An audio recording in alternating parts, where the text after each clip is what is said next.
Hurry, come on. I don't know how long this portal's gonna stick. Kate? What have you... Stop. Look. Long story, and it may look like I don't know what I'm doing, but I do. Maybe not. Doesn't matter. Hey parents, Carmine here with your video review of Destiny 2. Get me out of the portal system. Have you got that? Say you've got it. Say something. Fine, I'll say it. We got it, Kate. Now, how did you... Oh, my cotton socks! Did you not hear what I just said? I'm normally a glass half empty kind of a guy, and I was all here ready to talk about how much game development hurts sometimes, and how much it sucks to make what you think is a great game, only to see it go completely up in smoke for some stupid, silly things like what happened with the first Destiny. But you know what? I'm not going to do that. Because as much as it can be a slow, painful, expensive process, the end result of game design can be awesome, and Destiny 2 is awesome. Even if you don't like the loot-based RNG system, and even if the whole thing about microtransactions and the shaders and stuff really pisses you off, it's an undeniable miracle that Bungie got a second chance after Destiny, and that they listened to the gripes of the critics and community and pulled it together to make a great game with a coherent story and fun mechanics with a ton of replay value. So find that friend who's great at shooters and loves them but can't stop complaining about them, sit him down, throw a controller at him, and run a few strikes together, because you're both going to have a great time. And speaking of good news, I've got more. If you've played Destiny 1, you know all of the mature content of Destiny 2.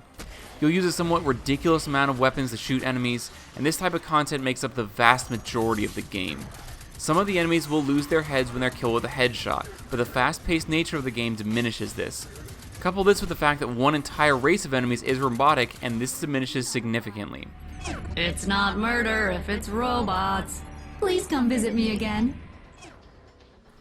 If there was any mature language in the game, I didn't hear it, and couldn't find it while reviewing my footage. That aside, what I mentioned before about finding a friend and playing with them is something I can't stress enough. I've tried this game both alone and cooperatively, both on PC and console, and there's a huge difference in enjoyability between when you're playing alone versus when you're playing with friends. If you don't typically play with friends and you don't plan on going out of your way to play this with people, I'd wait to pick it up until it's a bargain, or you get the inevitable Game of the Year edition or something like that.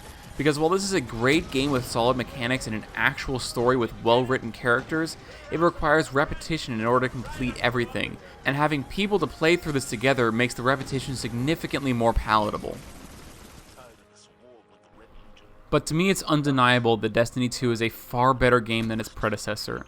It has better characters, better environments, a better story, and better missions. As a result of the violence but lack of the other mature content, we gave this game a recommended age of 12 years old. The holiday slam of new games is coming up. I'm not sure what order I'll tackle them all in, but on my list I've got Call of Duty, Battlefront, Assassin's Creed, South Park, Wolfenstein, Shadow of Mordor, and Need for Speed all coming out in a very short time frame.